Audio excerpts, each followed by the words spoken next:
33% महिला आरक्षण पंचायतों में भी कांग्रेस पार्टी की सरकार ने किया। देखिए, जैसे बघेल जी ने कहा, एक समय था जब जनप्रतिनिधि की संख्या बहुत कम थी, तो उससे क्या होता था कि जितने निर्णय लेने थे वो सब एक जगह केंद्रित हो जाते। वही 5000 लोग पूरे देश के लिए छोटे से बड़ा निर्णय ले सकते थे। तो कई ऐसे कार्य होते थे जिनको होने में बहुत समय लगता था, कई ऐसे कार्य भी होते होंगे जिनकी जरूरत ही नहीं थी, कई ऐसे कार्य होते थे जिनकी जरूरत थी लेकिन समय लगता था, दिल्ली जाना पड़ता था या रायपुर जाना पड़ता था या कहीं और आपके जिले में जाना पड़ता था अगर गांव का कार्य होता था। तो जब पंचायती राज की बात हुई तब मंशा ये थी कि लोकतंत्र को जन जन तक पहुंचना चाहिए। इसका मतलब है कि जो गांव का विकास है, जो गांव का कार्य है, उसका निर्णय गांव में ही होना चाहिए। आज आप सब यहां बैठे हैं, आप सब जमीनी लोग हैं। सबसे ज्यादा अच्छी तरह कौन जानता है कि गांव की जरूरतें क्या हैं, गांव के विकास के लिए क्या अच्छा रहेगा, कौन सा काम पहले करना चाहिए, किसकी ज्यादा जरूरत है, ये आप सब जानते हैं और आपसे बढ़कर कोई नहीं जानता। आज आपके हाथों में सत्ता है, आज पैसा सरकार आपके हाथों में भेजती है ताकि आप ये निर्णय ले सकें और गांव में आप खुद काम करा सकें। तो ये छोटी बात नहीं है, बहुत बड़ी बात है कि लोकतंत्र की नींव, इस देश की जितनी भी व्यवस्था है उसकी नींव आज पंचायतों में, गांव में, नगर पालिकाओं में है। तो आपकी जो जिम्मेदारियां हैं वो बहुत बड़ी जिम्मेदारियां हैं और मैं जानती हूं कि इन जिम्मेदारियों को आप बहुत निष्ठा के साथ पूरा करते हैं। यहाँ पे लिखा है छत्तीसगढ़ सरकार भरोसे की सरकार। भरोसा करते हैं आप इस सरकार में? जोर से बोलिए, करते हैं? क्यों करते हैं? हाँ? देखिए, भरोसे को बनने में समय लगता है। भरोसे को बनने में ये होना जरूरी है कि आपको दिखे। आप किसी के साथ दोस्ती भी कर लो, नई दोस्ती है, एकदम भरोसा नहीं बनता, समय लगता है। कहीं आपको कोई समस्या आ गई आपके घर में, उस दोस्त ने मदद कर ली तो भरोसा बनना शुरू होता है। कहीं सबने आपके बारे में कुछ गलत कह दिया, वो दोस्त खड़ा हो गया, उसने कहा नहीं वो ऐसा नहीं है, मेरा दोस्त है, तो आपका भरोसा बनता है कि नहीं। तो सरकार के साथ भी अनुभव से ही भरोसा बनता है। और अनुभव किस चीज का होता है? निष्ठा का होता है। आप देखते हैं कि यह सरकार हमारे लिए काम कर रही है। क्या इस सरकार के लिए जनता सर्वोपरि है कि नहीं? क्या इस सरकार में ऐसे मंत्री हैं, ऐसे लोग हैं जो सबसे पहले अपना फायदा देखते हैं या सबसे पहले जनता का फायदा देखते हैं? और जब आपको अपने अनुभव से पता चलता है कि हाँ हमारे गांव में काम हो रहा है, हमारे नगर में काम हो रहा है, प्रदेश का निर्माण हो रहा है, हमारी कोई समस्या होती है उसके हल के लिए कार्य हो रहा है, तभी आपका सरकार में भरोसा बनता है। तो आज अगर छत्तीसगढ़ की कांग्रेस की सरकार में आपका भरोसा है तो ये इस वजह से है कि छत्तीसगढ़ की जो कांग्रेस की सरकार है वो कांग्रेस की एक बहुत पुरानी परंपरा को आगे बढ़ा रही है। कैसे? आप तो जानते ही हैं कि मेरे परिवार का आपके साथ एक बहुत पुराना रिश्ता है। पंडित जवाहरलाल नेहरू जी यहाँ स्वतंत्रता संग्राम के दौरान आए, उसके बाद भी वो पूरे प्रदेश के कोने कोने तक उन्होंने दौरा किया, आपके पास आए, आपकी समस्याओं को समझा। इंदिरा जी 1972 में बस्तर में आई थी, शायद आपने भी एक फोटो देखी हुई होगी जिसमें वो नाच रही हैं कुछ आदिवासी बहनों के साथ। तो आपको याद है कि मेरे पिता और मेरी माताजी भी काफी बार बस्तर आए, आपके घरों में गए, गांव में गए, आपकी समस्याओं को समझने की उन्होंने कोशिश की। और सिर्फ मेरे परिवार के सदस्यों ने नहीं, लेकिन कांग्रेस के जितने भी नेता रहे, उन्होंने हमेशा ये प्रयास किया कि आपको समझें, आपकी समस्याओं को समझें और गहरी तरह से उनको सुलझाने की कोशिश करें।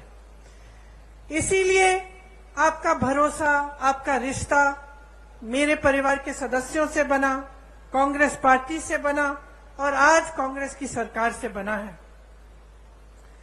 आपको पता नहीं होगा शायद कि जब मेरी दादी इंदिरा जी यहां आई थी, तब स्वामी आत्मानंद जी से उन्होंने कहा था कि हम यहाँ का विकास कराएंगे और यहाँ के बच्चों को शिक्षित कराएंगे। तो आप ये इस बात का मिसाल कि कांग्रेस पार्टी की पुरानी परंपरा को आज कायम रखने का काम हमारी सरकार कर रही है, यही मिसाल है कि इंदिरा जी ने उस समय कहा था, भूपेश बघेल जी आज कर रहे हैं। स्वामी आत्मानंद जी के नाम से जिले जिले में नए विद्यालय खोले हैं। यहाँ मैं स्टॉल में गई तो मैं कुछ बच्चों से मिली, कितना गर्व होता है, मुझे गर्व होता है, आपको तो और भी गर्व होता होगा कि यहाँ के बच्चे पढ़ाई कर रहे हैं, आगे बढ़ रहे हैं। किसी ने नीट की परीक्षा पास की है, किसी ने जी की परीक्षा पास की है। तो आपको कितना गर्व होगा कि आज जो आपके प्रदेश में सरकार है वो आपको आगे बढ़ाने का काम कर रही है। आज बस्तर एक अंतर्राष्ट्रीय नाम बन गया है, ब्रांड बन गया है। यहाँ एक मॉडल बना है मिलेट प्रोसेसिंग प्लांट का। ये एशिया का सबसे बड़ा मिलेट प्रोसेसिंग प्लांट है। और इसमें विजन देखिए, ये बात देखिए कि ये बहुत आधुनिक चीज है एक तरह से, क्योंकि आजकल ये बात बहुत चल रही है कि जैसे मिलेट के जो पदार्थ हैं वो सेहत के लिए बहुत अच्छे हैं। पूरी दुनिया भर में लोग इसकी डिमांड कर रहे हैं और एशिया में सबसे बड़ा प्लांट कहाँ है? यहाँ बस्तर में है। कोदो, कुटकी, रागी और ज्वार की खेती यहाँ पे किसानों की आय बढ़ा रही है। बस्तर एक पर्यटन स्थल बन गया है जहाँ देश भर से लोग आते हैं आपकी प्रकृति की सुंदरता को देखने के लिए। बहुत लोगों को रोजगार मिला। आपकी संस्कृति, आपकी हुनर, आपकी कला को बढ़ावा मिला है और उसको बदलने की कोई कोशिश नहीं कर रहा है। आप पर कोई अपनी संस्कृति को ठोसने की कोई कोशिश नहीं कर रहा है। आप ही की संस्कृति को आगे बढ़ाया जा रहा है। 60 से ज्यादा वन उपज आज समर्थन मूल्य पर खरीदे जा रहे हैं। देश में कुल वन उपज जितने भी हैं उनमें सबसे ज्यादा योगदान छत्तीसगढ़ से है। लखनपुरी, चरामा में रोजगार बनाने के लिए औद्योगिक क्षेत्र विकसित किए गए हैं। तो इतना सारा काम आपके क्षेत्र में हो रहा है। भाजपा के राज में क्या था? मेरे से अच्छी तरह आप जानते हैं, हिंसा का राज था। लोग यहां आने से डरते थे। निर्दोष आदिवासी भाई बहनों को जेल में डाल दिया जाता था। हर तरफ हिंसा, भय और उत्पीड़न था। आज कांग्रेस की सरकार ने खूब परिश्रम करके 5 सालों के अंदर अंदर आपको उस हिंसा की जाल से निकाला है और आपको प्रगति। इसीलिए आज भी उनके गुजर जाने के 30 साल से ज्यादा गुजर गए, लेकिन आज भी आप उनकी याद करते हैं और उन पर आज भी भरोसा है। बघेल जी की सरकार पर भी इसी तरह से आपका भरोसा है, क्योंकि उन्होंने गरीबों के लिए, पिछड़ों के लिए, आदिवासियों के लिए, भाई बहनों के लिए इतना काम करके आपको दिखाया है। आप जानते हैं कि गांव में मनरेगा लाने वाली भी कांग्रेस पार्टी थी और ये आपका सौभाग्य है कि कांग्रेस की सरकार है आपके प्रदेश में, तो इन चीजों पर रोक नहीं है। कल मैं मध्य प्रदेश में थी और मुझे बताया गया कि मध्य प्रदेश में पंचायतों की जो सत्ता है, पंचायतों को जो पैसा मिलता है, उसमें काफी रोक आया है, काफी कम हो चुका है और काफी पंचायतों की शक्ति को कम किया गया है। तो यहाँ कांग्रेस की सरकार है, आपको मजबूत बनाने का काम किया जाता है। हर फैसला आपकी मजबूती के लिए लिया जाता है। आज आपके प्रदेश की चर्चा पूरे देश भर में है। सब छत्तीसगढ़ की तरफ देखते हैं कि कितना काम यहाँ हो रहा है और कितनी तेजी से आप विकसित हो रहे हैं। आपका मान सम्मान देश दुनिया में बढ़ाया गया है। सबसे बड़ी खुशी की बात यह है कि यहाँ विकास हर गांव में हो रहा है, किसान मजबूत हो रहा है, यहाँ का किसान खुश है। बाकी प्रदेशों में हम जाते हैं तो दुखी हैं किसान, त्रस्त हैं, परेशान हैं। यहाँ आते हैं तो किसान खुश हैं। और जितने भी ये कार्य हो रहे हैं, सबसे बड़ी बात तो ये है और खुशी की बात ये है कि ये स्थानीय निकायों के माध्यम से लागू हो रहे हैं। इसमें धरातल और लोकतंत्र मजबूत हो रहा है। आम जनता के हाथों में शक्ति दी जा रही है और सत्ता आपके हाथों में रहेगी। जबकि पूरे देश भर में जहां जहां भाजपा की सरकारें हैं वहां ऐसा नहीं है। वहां पंचायतों का वित्तीय अधिकार भी कम हो रहा है। मौजूदा छत्तीस सरकार ने पेशा कानून पास करके पंचायत प्रतिनिधियों को और भी मजबूत बनाया। ये आप सब अच्छी तरह से जानते हैं। आज यहाँ स्थानीय निकायों के लिए अरबों रुपए का विकास कार्यों का भूमि पूजन और लोकार्पण किया गया है। आप सबको गर्व होना चाहिए कि ये सारा काम आपके प्रदेश में हो रहा है और आप ही के जरिए हो रहा है। देखिए, पंचायत प्रतिनिधियों को वित्तीय अधिकार देकर कांग्रेस ने ये साबित किया है कि असली लोकतंत्र का अर्थ क्या होता है। कि किसी कमरे में बैठे आपके लिए कोई अधिकारी निर्णय नहीं ले रहा है, आप खुद अपने लिए सही निर्णय ले रहे हैं। भाजपा ने क्या किया, इसका एकदम विपरीत किया है।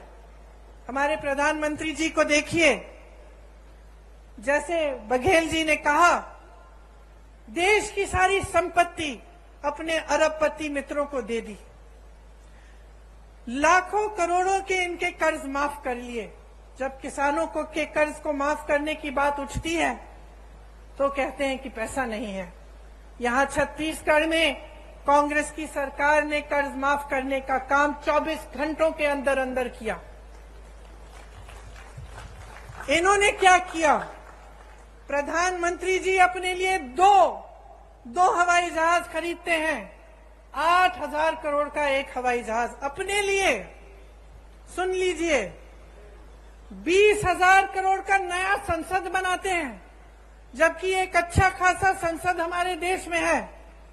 27,000 करोड़ का एक यशोभूमि नया बड़ा हॉल बनता है, 27,000 करोड़ का।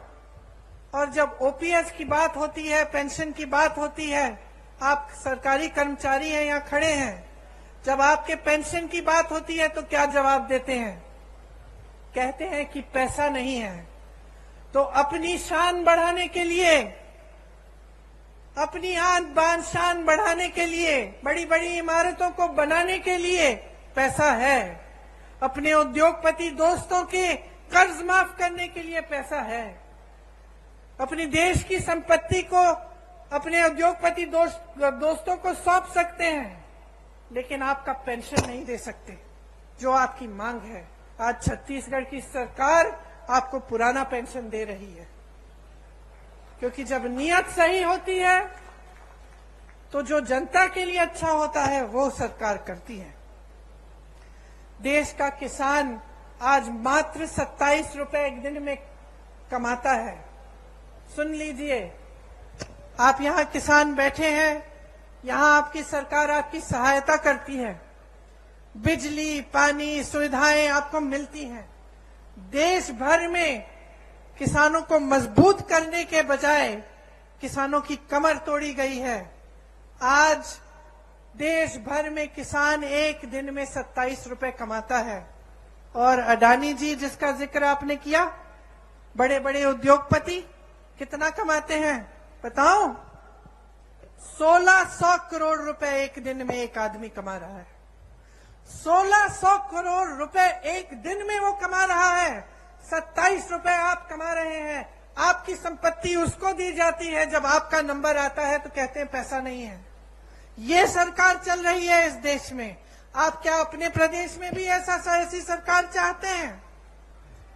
क्या आप अपने प्रदेश में एक ऐसे मुख्यमंत्री को लाएंगे जो सबसे पहले अपने लिए सारी संपत्ति बटोरने का काम करेगा और आपके हाथों में कुछ नहीं देगा? भाजपा की सरकारें जो हैं अमीरों के लिए चलती हैं। इसमें गरीब के लिए, मिडिल क्लास के लिए कोई सोच नहीं है। चाहे पेंशन की बात करें, चाहे आप जाति जनगणना की बात करें, मौन हो जाते हैं, कुछ कहते नहीं हैं। आपका ध्यान इधर उधर भटकाने की कोशिश करते हैं। कभी धर्म की बात करेंगे, कभी कोई और बात उठाएंगे जिससे आपके जज्बात जुड़े हैं। लेकिन जब सही बात आती है, जिससे आपके अधिकार बनेंगे, जिससे आप मजबूत बनेंगे, तो मौन हो जाते हैं। इनसे पूछिए क्यों नहीं कर रहे हैं जाति जनगणना।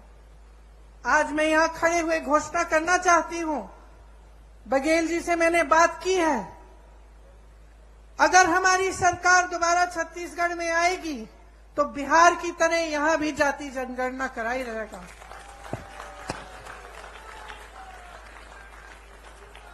बिहार में आपने देखा है, बिहार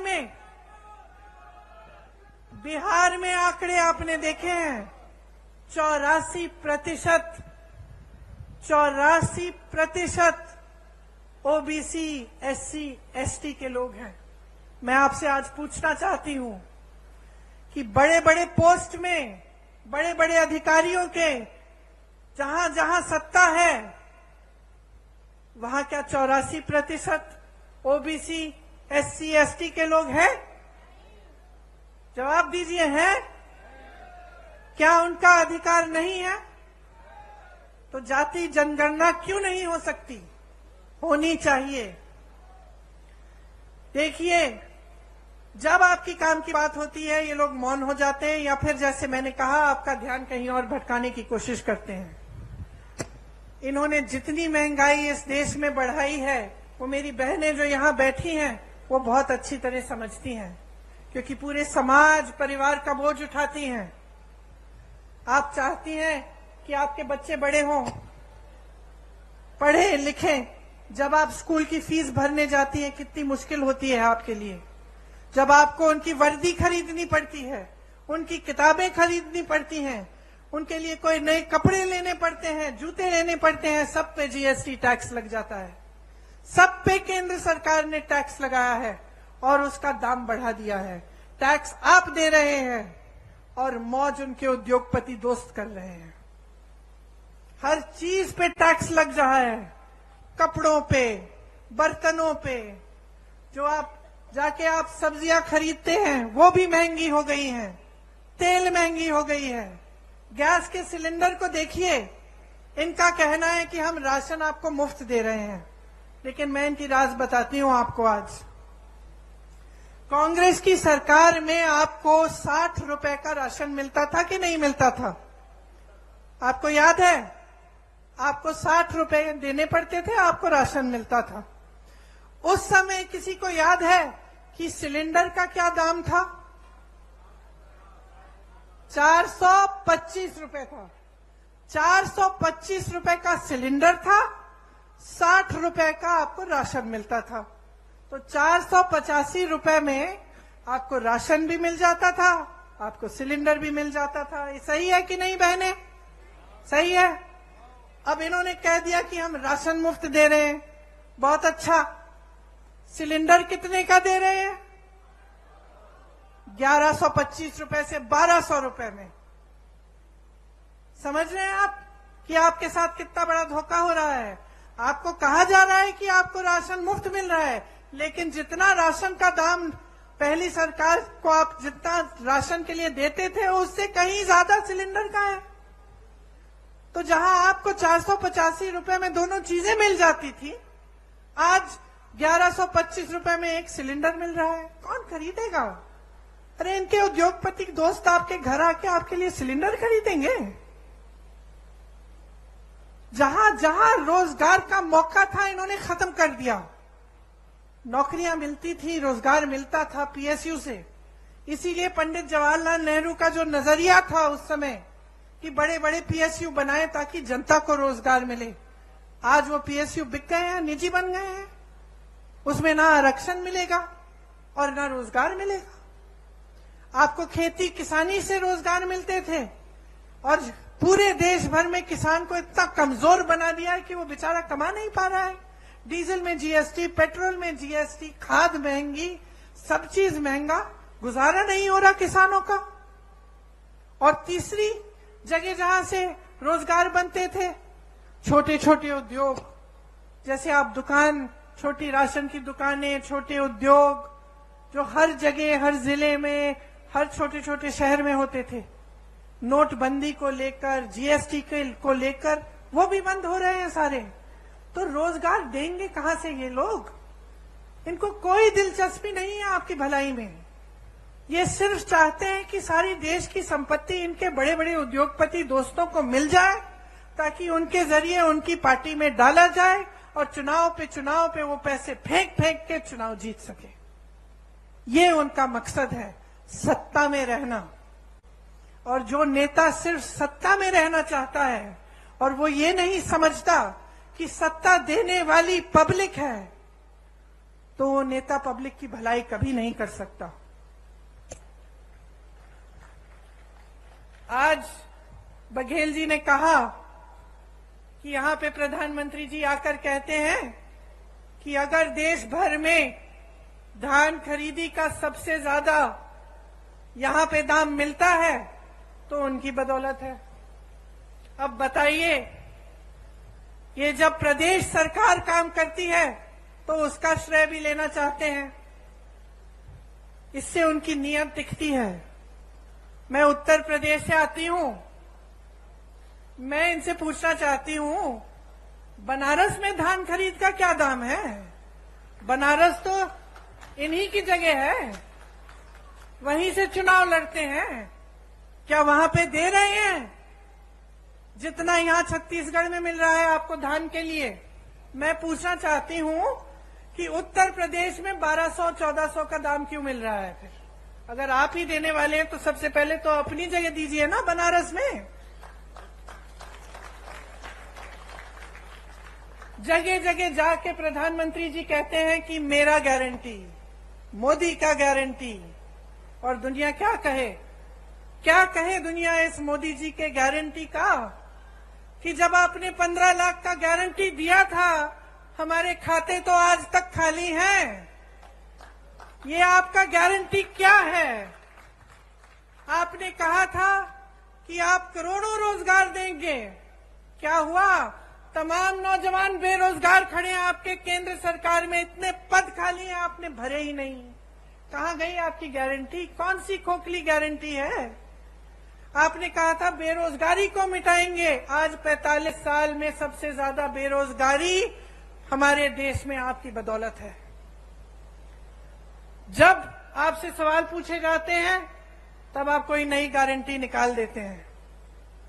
ये ऐसी बात है कि आप जब दुकान में जाते हैं और कुछ खरीदते हैं, दुकानदार आपको चाइना माल दे देता है, कहता है कि इसकी 10 साल की गारंटी है। घर जाते हो 10 दिन में टूट जाता है। यही है खोखली गारंटी मोदी जी की, कोई गारंटी नहीं है। ये जो भरोसा लिखा है ना, ये भरोसा टूट गया है इनमें। पूरा देश देख रहा है, आपका प्रदेश देख रहा है, देश देख रहा है कि जो मुंह से निकलता है वो जमीन पे काम कभी उतरता नहीं है इनका।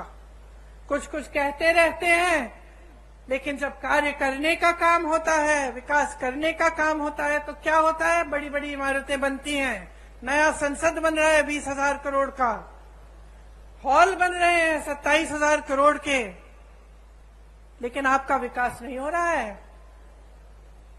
आपके पैसे, आपकी संपत्ति आपसे छीनी जा रही है, गरीबों से छीन कर अमीरों को दी जा रही है, बड़े बड़े उद्योगपतियों को सींचा जा रहा है, और ये आपकी संपत्ति है।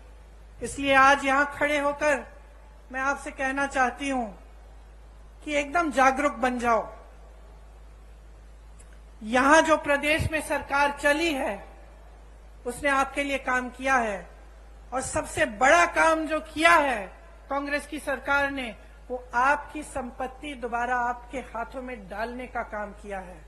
आपसे छीना नहीं है, जो आपका अधिकार था वो आपको वापस दिया है, जो आपकी संपत्ति है वो आपके हाथों में डाली है। 5 सालों में लगभग 2 लाख करोड़ रुपए जनता के हाथों में गए हैं छत्तीसगढ़ में। यहां के 40 लाख लोग गरीबी रेखा से बाहर आए हैं 5 सालों में। गढ़बो नवा छत्तीसगढ़ के नारे के साथ किसानों, गरीबों, आदिवासियों और छत्तीसगढ़ महतारी को मजबूत करने के लिए योजनाएं बनी हैं। गोठान समितियों से लाखों को रोजगार मिला है। यहां आप भी जब खत्म करेंगे जाके देखिए, गर्व होता है इस काम को देखकर।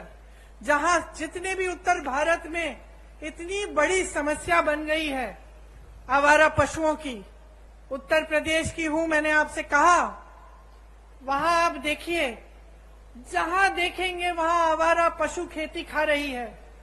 महिलाएं परेशान हैं, रात भर उनके पतियों को खेती में बैठना पड़ता है, निगरानी करनी पड़ती है, और दिन भर वो जाती हैं कि किसी न किसी तरह से खेती बच जाए।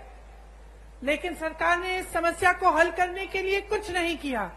यहां छत्तीसगढ़ में मैं गर्व से कहना चाहती हूं कि जो गोठान योजना है उससे ये समस्या हल भी हुई है, और इससे आपकी प्रगति भी हुई है, और आपको रोजगार मिले हैं, आपकी कमाई हुई है। वहां खड़ी हुई मेरी बहनें खुशी से खिलखिला रही हैं। मैंने जब उनसे पूछा खुश हो, मुस्कुरा के कहीं खुश हैं। कितना कमाया है? हमारे समूह ने 1 लाख कमाया है।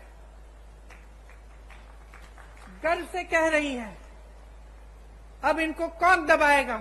आगे बढ़ना शुरू हो गया है, विकसित होना शुरू हो गया है। तो यही चाहते हैं आप प्रदेश की सरकार से। खेती में देखिए, जैसे मैंने कहा, देश भर में किसान त्रस्त है, परेशान है, लेकिन यहाँ पे किसान खुश क्यों है? उसका कर्ज माफ किया गया, उसको सुविधाएं दी गई, धान के खरीद के जो दाम है सबसे ज्यादा है, तो खुश क्यों नहीं होगा? ये एकमात्र प्रदेश है पूरे देश में जहां लोग किसानी का काम करना चाह रहे हैं, नए रोजगार बन रहे हैं इसके द्वारा। जैसे मैंने पहले कहा, आपकी जो उपज है, गन्ना, मक्का, कोदो, कुटकी, रागी, तिलहन, इन सब की किसानी के लिए आपको अतिरिक्त लाभ मिलता है। गाय, गांव, गोठान द्वारा किसानों की मदद हो रही है। प्रदेश में जितना संसाधन है, जितना धन है, सारा किसान, महिलाओं, आदिवासियों और दलितों के हाथों में दिया जा रहा है, आपके हाथों में वापस दिया। भूमिहीन कृषि मजदूरों को सालाना गोबर की खरीद अब तक 425 करोड़ का भुगतान इसमें हुआ है। आप सोचिए कितना लाभ हो रहा है आपका। इसीलिए जब आप भाजपा के प्रदेशों को देखते हैं, ध्यान से इनका आकलन करिए, ध्यान से देखिए, क्या ये सब स्कीम, ये सब सरकार की जो बातें हैं, जो काम कर रहे हैं, वो क्या उधर भी हो रहा है? और आपको पता, सच्चाई पता चल जाएगी। चाहे आप मेरी बातों पे न जाएं, हमारे नेताओं की बातों पे न जाएं, क्योंकि हम कांग्रेस पार्टी के हैं, हम कांग्रेस के पक्ष में बोलेंगे। लेकिन आप अगर आंख खोल के अगर जागरूक बनेंगे और अगर दूसरे प्रदेशों की ओर देखेंगे, तो आपको कांग्रेस के प्रदेशों में और उन प्रदेशों में बहुत फर्क दिखेगा। आज राजस्थान, कर्नाटका, हिमाचल प्रदेश और छत्तीसगढ़ में ओपीएस लागू है। आज जो वादे उन प्रदेशों में किए गए वो पूरे कर दिए जा रहे हैं। महिलाओं को हर महीने कुछ मिल रहा है कर्नाटका में, हिमाचल में शुरू होने जा रहा है। राजस्थान में जैसे यहाँ पर आपको चिकित्सा के लिए जब आप बीमार पड़ते हैं तो आपको 25 लाख तक मुफ्त इलाज मिलता है। तो ये सिर्फ छत्तीसगढ़ की बात नहीं है, ये कांग्रेस में जहां जहां सरकार है उन प्रदेशों की बात है, और ये सच्चाई है। तो इसमें कोई अगर आपको शक हो, आप खुद पूछ लीजिए, किसी राजस्थानी से पूछ लीजिए कि क्या हो रहा है उस प्रदेश में।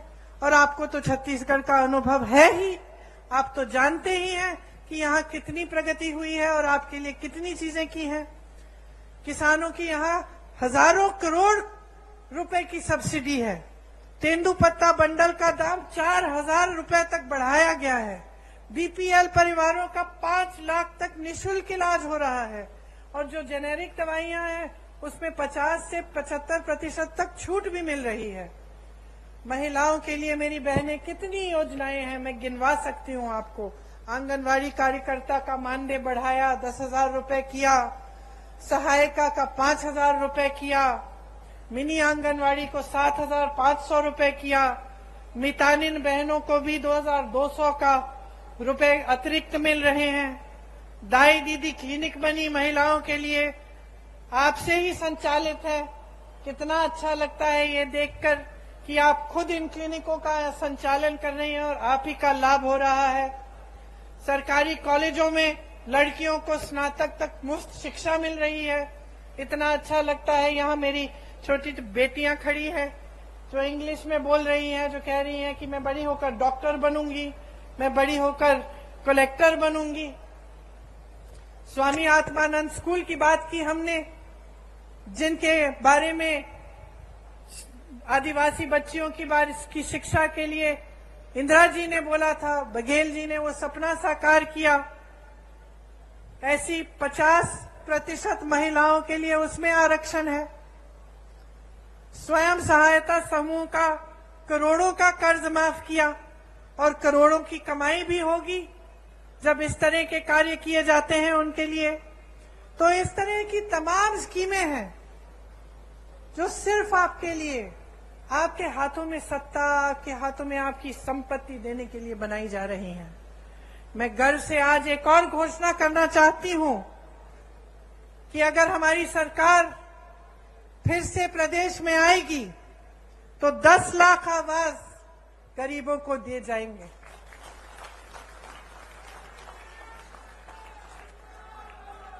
छत्तीसगढ़ का जो मॉडल है वो एक ऐसा विकास का मॉडल है जिसमें ग्रामीण अर्थव्यवस्था को मजबूत किया जा रहा है। ग्रामीणों के जेब में पैसा डाला जा रहा है। ग्रामीण रोजगार बढ़ाया जा रहा है। यहां से पलायन की जरूरत ही नहीं पड़ेगी। उल्टा पलायन यहां होगा क्योंकि इतना रोजगार, इतनी प्रगति यहां प्रदेश में हो रही है कि सबसे पहले तो कोई छोड़ के जाना नहीं पड़ेगा किसी को रोजगार ढूंढने के लिए। और दूसरा, लोगों को लगेगा कि चलो हम छत्तीसगढ़ जाएं, वहां पे व्यापार करेंगे तो हम वहां विकसित हो सकेंगे। तो ये एक बहुत बड़ी बात है कि आज छत्तीसगढ़ की पूरी देश भर में पहचान है। आपका आत्मसम्मान बुलंद हुआ है। यहाँ आदिवासी संस्कृति है। मेरी दादी इंदिरा जी हमेशा कहती थी कि ये सबसे अच्छी संस्कृति है क्योंकि इसमें प्रकृति का आदर है। आज देवगुड़ी के द्वारा जो आपने देवगुड़ियों के लिए बजट दिया है, उसके द्वारा आपकी संस्कृति के बारे में पढ़ाया लिखाया जाएगा। आपकी संस्कृति जीवित रहेगी और उसको और मजबूत बनाया जाएगा। ये सब चीजें हैं जिसके जरिए छत्तीसगढ़ आर्थिक, सामाजिक और सांस्कृतिक तौर पर भी विकसित होगा। आप तो जानते ही हैं कि यहाँ राम सीता वन गमन पथ बनाया है। भगवान राम जी ने अपने 14 वर्ष वनवास के यहीं बिताए। जहां जहां भगवान राम जी और मां सीता जी के चरण पड़े, उनमें से 75 स्थलों की पहचान करके उनको पर्यटन तीर्थों के रूप में विकसित किया जा रहा है। तो ये सारी बातें मैंने आपको बताई हैं, लेकिन मैं जानती हूं कि इनका अनुभव आपको है। आप खुद देख रहे हैं कि आपके प्रदेश में खुशहाली आ रही है। तो मैं सिर्फ ये कहना चाहूंगी आपको कि चुनाव आ रहा है, शायद कल घोषित हो जाएगा। कुछ दिनों में पोलिंग का दिन आएगा। आप सब, खासतौर से मेरी बहनें, आप अपना वोट डालने जाएंगी। आज मुझे बहुत खुशी की बात है कि जितने भी राजनीतिक दल हैं वो समझ गए हैं कि जो मेरी बहनें हैं, असली शक्ति इनके हाथों में है। आज सब आपके वोटों के पीछे दौड़ रहे हैं, तो इसका मतलब है कि आपकी जिम्मेदारी दुगनी हो गई है। किसके प्रति है ये जिम्मेदारी? आपके देश के प्रति, आपके प्रदेश के प्रति तो है ही, लेकिन सबसे बड़ी जिम्मेदारी आपके बच्चों के प्रति है। आप अपने बच्चों का भविष्य मजबूत बनाना चाहती हैं कि नहीं? तो इसके लिए आप सबको, बहनों और भाइयों, बहुत जागरूक रहना पड़ेगा। आप सबको सवाल उठाने पड़ेंगे कि आपके लिए क्या और कौन क्या करता है। और जब आपको दिख रहा है कि छत्तीसगढ़ विकसित हो रहा है, जब आपको भरोसा है छत्तीसगढ़ की कांग्रेस की सरकार में, तो 5 साल और इस सरकार को मौका दो, ताकि आपका प्रदेश और भी मजबूत बने, और भी आगे बढ़े, और पूरा देश आपकी तरफ देखे कि ये मिसाल है। प्रदेश ऐसे चलना चाहिए, ऐसे विकसित होना चाहिए, और जो सरकार काम करती है, इसी तरह से सरकार को काम करना चाहिए।